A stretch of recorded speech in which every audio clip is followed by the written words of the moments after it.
The very last thing my dear wife Emily said to me before she headed off to the airport was something I will always remember. It is a moment that stays stuck in my head, like a picture that never fades away.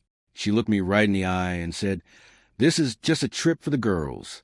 Please, just trust me for once." She gave me a little smile, acting as if those few simple words could just wipe away all the hard months we have been going through lately. I was thinking about all the phone calls late at night when she would suddenly leave the room, the little pings on her phone that she tried so hard to hide, and the way her talking would just stop the very second I walked through the door.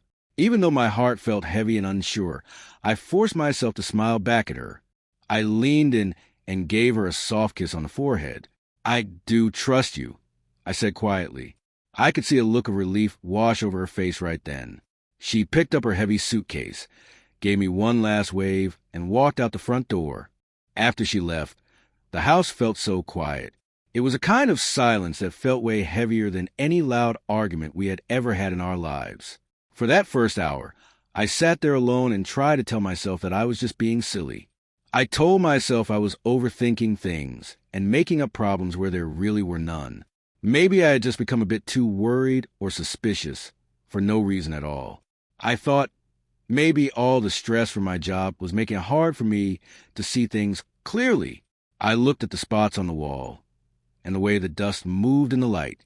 But way down deep inside of me, there was a feeling that just would not go away no matter how hard I tried.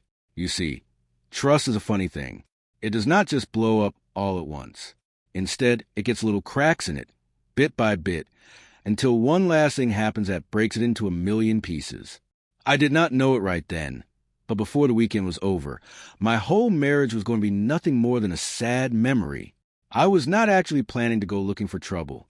To be honest, I really wanted to prove to myself that I was wrong about her. I wanted to be the silly one.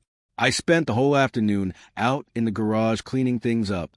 I wanted to keep my hands busy, so my mind would not wander to dark places.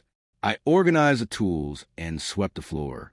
But then my phone made a loud buzzing sound on the workbench. It was a notification from the credit card we both use. We had put our names on that card together a long time ago just to make life easier for buying groceries and paying for gas. We never thought that one day it would show us secrets that neither of us ever wanted to see. The first charge on the card did not look too bad at first. It was for that fancy resort she had told me about. But then another charge popped up on the screen. It was for a special massage package made for 2 people. I just stared at my phone screen. I kept hitting the button to refresh the screen, hoping the words would change into something else. But they stayed exactly the same. About 20 minutes later, another charge showed up. This one was from a beautiful restaurant right by the ocean, the kind of place people go for romantic dinners with candles on the table. It was not a place for a group of loud, happy friends. It was a place for 2 people to be alone. The last charge that night was the one that really took my breath away. It was for some very expensive men's perfume bought at the gift shop in the hotel. In the 12 years we had been married, Emily had never bought me any kind of cologne or perfume. She always used to make a joke that she could not tell one smell from another. But now, while she was on a trip meant for only her girlfriends, she suddenly found a reason to buy some. My heart felt like a cold stone in my chest. I wondered who she was buying it for and why she felt she needed to buy it right then. I sat in the garage until the air turned cold and the sun went down. I did not get much sleep that night. Every time I closed my eyes, I saw those charges on the screen. Every time I tried to come up with a reason for those charges, a new and scary question would pop into my head. I thought about the words she said at the door. When the sun started to come up, I called my old friend Mark. We went to college together. And now, he was a lawyer who helped families with their problems. He was someone I could talk to when things got very confusing. I did not say Emily had done anything wrong yet. I just asked him what a person should do if they thought their partner was hiding big money decisions or lie about the things they own together. I felt bad even asking, like I was betraying her, but I needed to know the truth. Mark did not seem shocked at all. He spoke to me in a very calm and kind voice, the way you speak to someone who has just had a bad accident. He told me that I needed to save every single paper, every receipt, and every message I could find. He told me not to get into a big, emotional fight until I knew the whole story. He said, "Facts are much more important than being angry right now. If you stay calm, you can make better choices for your life." After we hung up, I felt a little bit stronger. I knew I had to be careful. I went onto our computer where we keep all our important papers, like insurance and taxes. I was looking for money records, but I found some folders I had never seen before. Most of them needed a secret password, but there was one folder that had accidentally been saved to our shared space. It was like a little door that had been left unlocked. Inside were papers for hotel rooms and travel plans. One paper showed two people staying in a room under Emily's last name. The part of the paper where the other person's name had been cut off, like it had been folded over, but it clearly showed they had asked for one big king-size bed. It also showed that the room had been booked months in advance, long before she ever told me about a trip with her friends. The lies were not just happening now. They had been growing for a long time like weeds in a garden. By the time the second night of her trip came around, my heart was not just breaking anymore. I was starting to see things very clearly. The fog was lifting, and I saw the truth for the first time in years. I did not want to have a big dramatic phone call where we both screamed at each other. I did not want to try to get back at her or be mean. I just want to be done with the lies. If Emily had decided she wanted to have a whole different life without me knowing, I was not going to spend my life begging her to tell me why. I was going to take care of myself and my own future. Hashtag choosing a different path. I went ahead and changed the locks on the house we had bought together 6 years ago. It was the house where we thought we would grow old together. I spent time carefully packing up all of her things. I did not just throw them in bags. I put them into boxes and wrote labels on them in neat letters, so she would know what was inside. I put her clothes in one box and her books in another. I even took pictures of every box and everything inside, so there would not be any fights about it later. I want to be fair. Even if she had not been, I called the person who manages our property to tell them I had changed the locks, and I sent copies of all the receipts and the hotel papers to Mark. Then I sat out on the back porch all by myself with a glass of water. I looked through the kitchen window at our wedding photo sitting on the shelf. The two people in that picture were smiling, and they believed that being honest was enough to keep a marriage safe. They looked so young and so sure of everything. They had no clue how a lie can grow so quietly in the dark. Just before it hit midnight, my phone lit up. It was a happy message from Emily. She said, "The spa day with the girls was so wonderful. I miss you so much already. Wish you were here to see the ocean." I looked at those words for a long, long time. I felt a weird mix of sadness and anger. How could she say those things while she was with someone else? And then a different message came through that changed my life forever. This second message was not from my wife.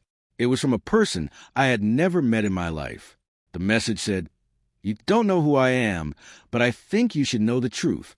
We are both being lied to." There were 3 pictures attached to that message. The first one showed Emily sitting at a table with a man at that same fancy restaurant I saw on the credit card.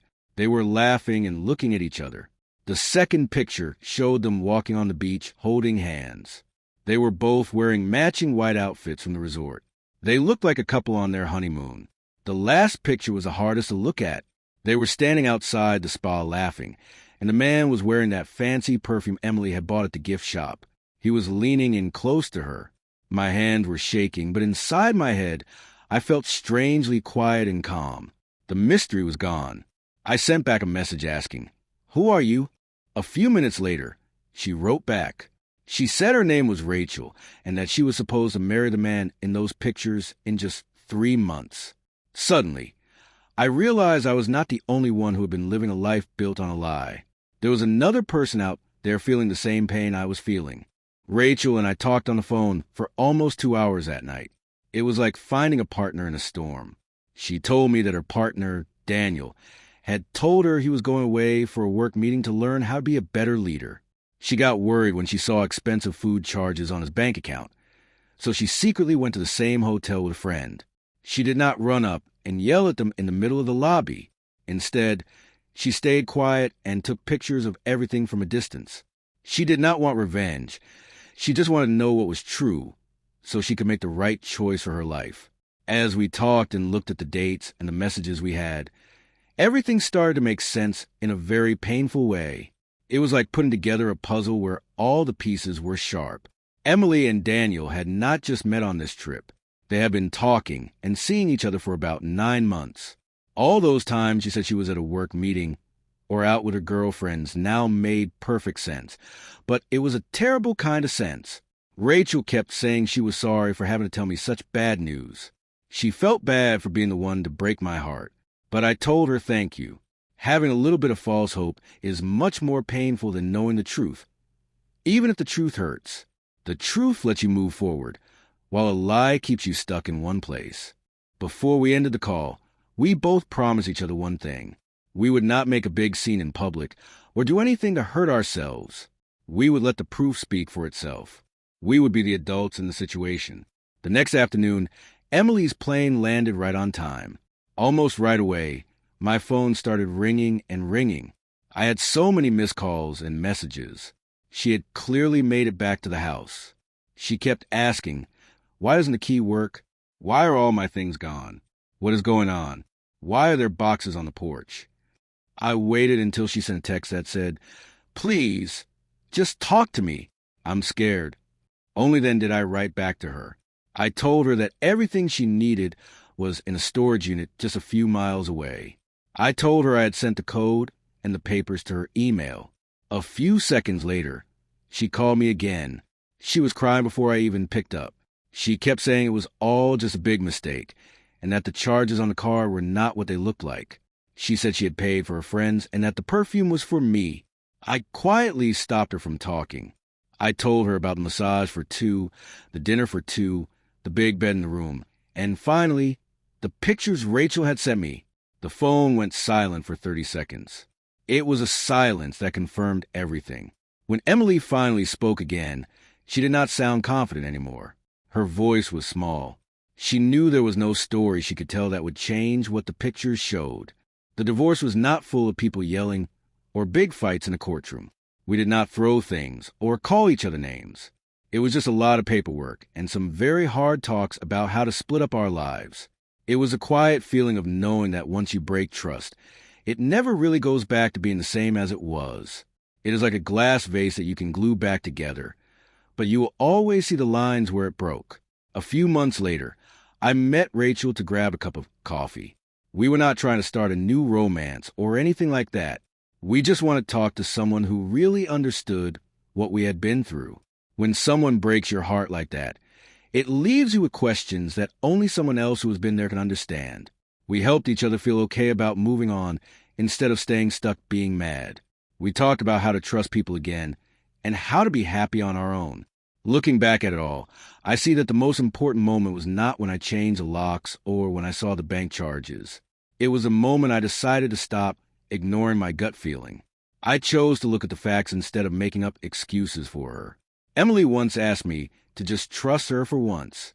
In a weird way, I did. I trusted her to make her own choices, and I trusted myself to walk away when I saw what those choices really were.